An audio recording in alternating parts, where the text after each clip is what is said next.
program. Who knew? Sounds like the Turkey report people. Remember that? Yes. So, and a former Pentagon official said, "My personal belief is that there is very compelling evidence we may not be alone." Well, I think most of us have known that for a while. And why the government still hasn't, not come forward is beyond me. They tell us what they think we want to hear, or just bits and pieces. Nothing, they haven't declassified anything really. The belief in alien encounters has been a prominent feature of American life. And in 1997, a poll on the anniversary of the Roswell incident found that 80% of Americans think the government is hiding knowledge of the existence of extraterrestrial life form. No kidding. See, 80% of the population. There you go. Instead of funding a $22 million project to get to the bottom of the issue, the U.S. military could have spent its time reading some of the many tales of UFO sightings, abductions, and encounters with humans over the decades with their own people. And we're going to talk about that in USOs, because there was a whole fleet that witnessed something. So there you go. There are thousands and thousands of reported UFO sightings. But of course, with the Pentagon's supposed extensive research into the possibility of UFOs, here's a look back at some of the closest encounters of the strange kind. Of course, you remember Project Blue Book? That was actually a show there for a while. Many of the best alien claims come from Project Blue Book, the name for the government program tasked for investigating USOs, and this is only from 1948 to 1969. And in that time, Air Force personnel looked at 12,000 reports of reported UFO sightings, and that 701 remain unidentified. Okay. But in the end, the project concluded, this is what they concluded: no UFO reported, investigated, and evaluated by the Air Force has ever given any indication of threat to our national security. No, they haven't threatened us. That's very true. And the program also concluded that the unidentified sightings were not advanced technology or extraterrestrial vehicles. Yeah, okay. What were they then? They never said that. And the project was closed down in 1969 because of the cost. Okay. And they're saying since 1969, since Project Blue Book was closed, nothing has happened to indicate that the Air Force ought to resume investigation. Some of their own pilots have seen things, so there you go. But there's nothing there, nothing worthy to investigate. Okay. The town of Roswell, of course, in New Mexico, became shorthand for alien encounters in 1947 after reports that a flying object crash landed.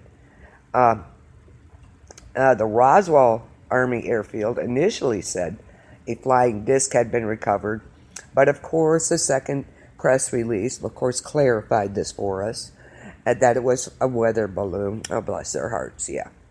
Since then, a number of supposed witnesses have said they saw the military take away the disc and bodies of aliens. And not only that, but some of the people from the Air Force Base have come forward and said, no, this is what happened. It was a UFO. Decades later, plenty of Americans remained skeptical of the government's claim of the weather balloon. What a surprise, right? In 1997, in a CNN poll, nearly 2/3 of the respondents said they believed in UFO. A UFO crash landed in that incident.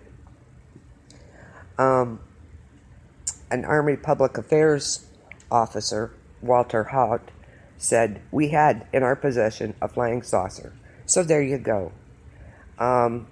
Roswell is now home to the UFO Museum, and of course remains a major destination for alien enthusiasts. Then we have Area 51. It's long believed the location where the U.S. government stores and hides alien bodies and UFOs. The mysteriously named location in Nevada has been the focus of alien conspiracies for decades. It's been a long focus of public interest for citizens and presidents alike. John Podesta, chief of staff to President Clinton, said his former boss had asked for some information about some of these things, and in particular, some information about what's going on in Area 51.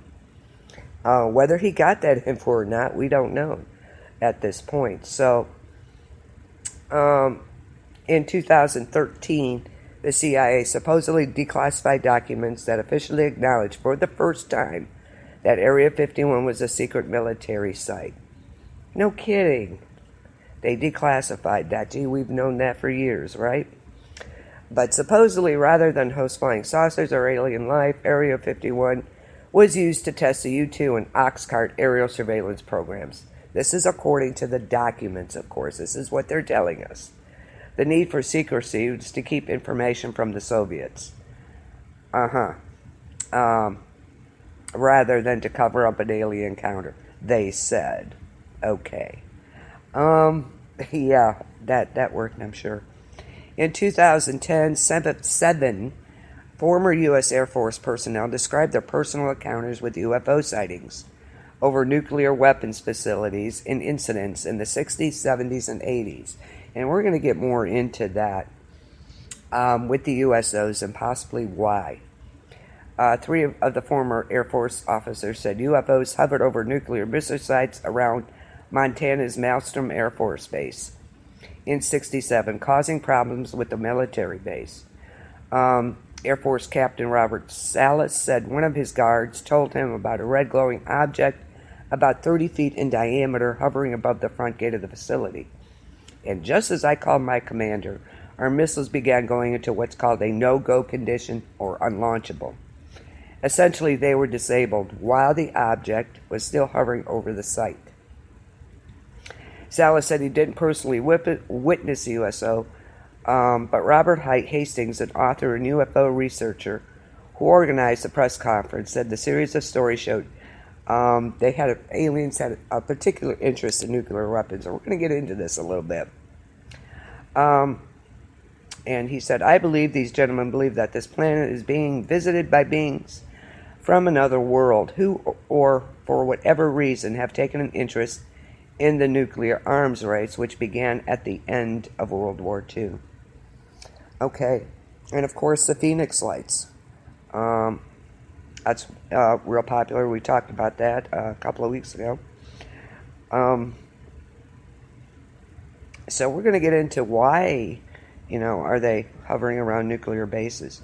Anyway, the Phoenix Lights incident in March 1997, a number of Arizona residents said they witnessed a large flying object near Phoenix. 10 years afterward, the former governor wrote on CNN about the experience ahead of an event discussing various UFO sightings and incidents.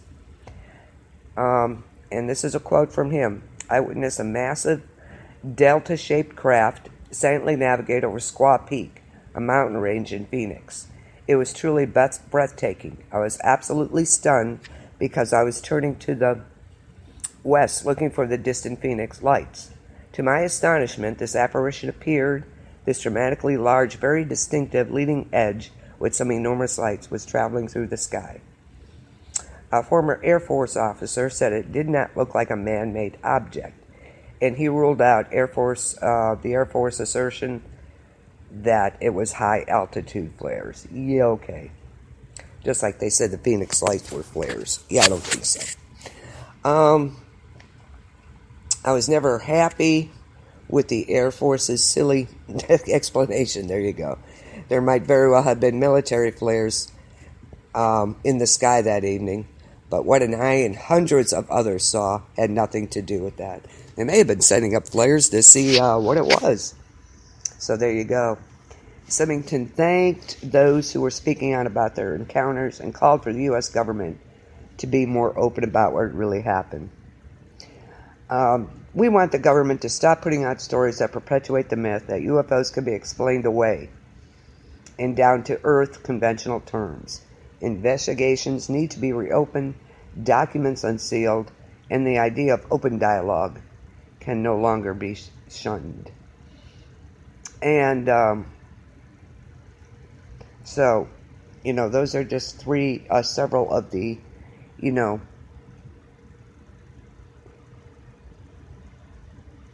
incidents. Most, wrote about incidents. And supposedly the CIA has shared troves of declassified files online, supposedly. The CIA posted almost 1 million declassified files online, offering a fascinating record of unexplained UFO sightings and their secret operations. You got to you have to take some of this with a grain of salt. They're going to tell us what they want to tell us, and that's it. It was about 12 million pages, and previously the files were only available to the public at the National Archives in Maryland, spanning early CIA history, the Cold War, Vietnam, and the U-2 reconnaissance aircraft. The archive also details a number of UFO incidents. A UFO search of the archive at the electronic reading room on the CIA's website returned 1,700 items, the earliest of which is dated 1942. Strange sightings are described in a 1966 file detailing an unusual phenomenon on the horizon near the border between Iran and the former Soviet Union. They observed a brilliant white sphere approximating the coloration and intensity of a full bright moon. The sphere suddenly appeared, and at the first sighting was approximately 3 times the size of a full moon. The Chilean Navy admits it can't explain chilling footage of a bizarre craft. Look it up. No, there's no truth. Exactly.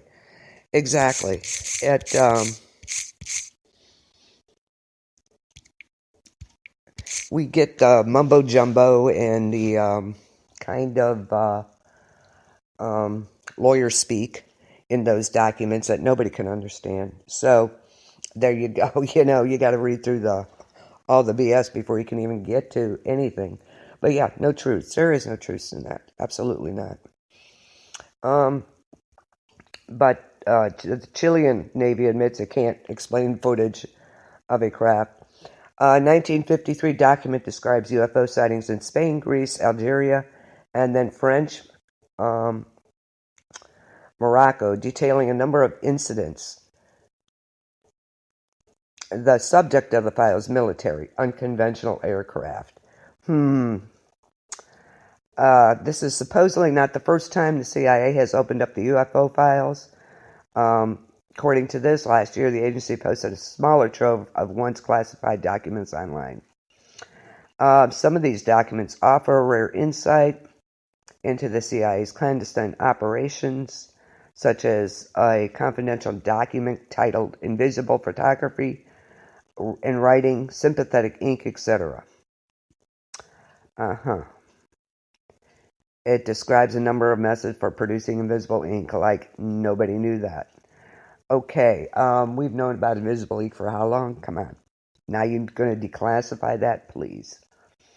Since 1999, the CIA has regularly released historical declassified records to the National Archives records in College Park, Maryland. Access to this historically significant collection is no longer limited by geography. The American public can access these documents online. Oh, please. We're going to go through all that and really believe that. This just drives me crazy. It really does. And again, another headline. The government admits it studies UFOs. Yeah, no kidding. So about those Area 51 conspiracy theories. For decades, we were told it didn't even exist. Come on, yeah. And, of course, the U.S. government had no official interest in aliens or UFOs. Yeah, for years they told us that, Area 51, it didn't even exist. And we know for sure, people have gone there, and, of course, there's signs up, trespass. You're going to get shot as soon as you get to, and they bought more land out there to extend the property, so you can't even get as close as you could before. And there are signs posted, and as soon as you show up there,